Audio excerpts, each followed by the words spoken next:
Уште само 2 недели остануваат за исплата на К15 за вработените во приватниот сектор и администрацијата. Годинама за работниците од приватниот сектор тој изнесува 18.141 денар, под услов работникот да работел најмалку 6 месеци во календарската година кај ист работодавец. За работниците од јавниот сектор, регресот за годишен одмор е во висина од најмалку 30% од основицата или 12.372 денари. К15 им следува и на оние работници што ја смениле работата, ако претходно непрекинато работеле половина година во иста компанија. Исплата кај поголемиот дел од компаниите е завршена, а тече и кај администрацијата.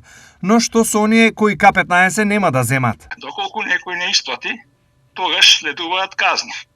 И тоа се ригорозни казни за оние фирми кои што например ќе исплатат К15 во приватниот сектор и ги бараат назад парите, веќе таму имаме казнени одредби и кривични одредби кои што налагаат да може да им се пресуди од 3 месеци до 1 година затвор. Казните за неисплаќање на К15 се движи од 2000 до 3000 евра за фирмата, додека 500 до 1000 евра за работодавачот.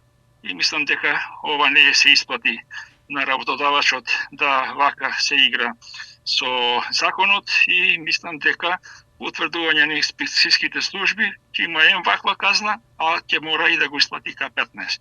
Иако санкции се предвидени, сепак за неисплаќање има еден мал отвор низ кој многу работодавци минуваат легално. Оние фирми кои што имаат потешкоти во работењето, можат таму кај што има синдикат, да се договорат доколку е оправдано се до тоа, бидејќи ако имале неповолна година, ако немале доволно средства и така, да може да се исплати помал износ, така да мислам бидејќи дава тоа колективниот договор и законот за работни односи и мислам во најскоро време таа опција би требало да се укине бидејќи има големи злоупотреби во одредени фирми. Таму каде што има синдикат немаме таков проблем, може да се случи во една или во две фирми и тоа е многу минимален износ од оној максимумот што треба до 40% да го исплатат. Некои работници освен регрес за годишен одмор ќе добијат и новогодишен бонус и 13-та плата, а некои ќе останат и без К15 поради тоа што се во финансиски тешкоти.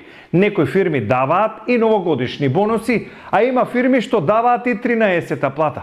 Се во зависност кој каде се нашол и колку успешна е компанијата каде работи.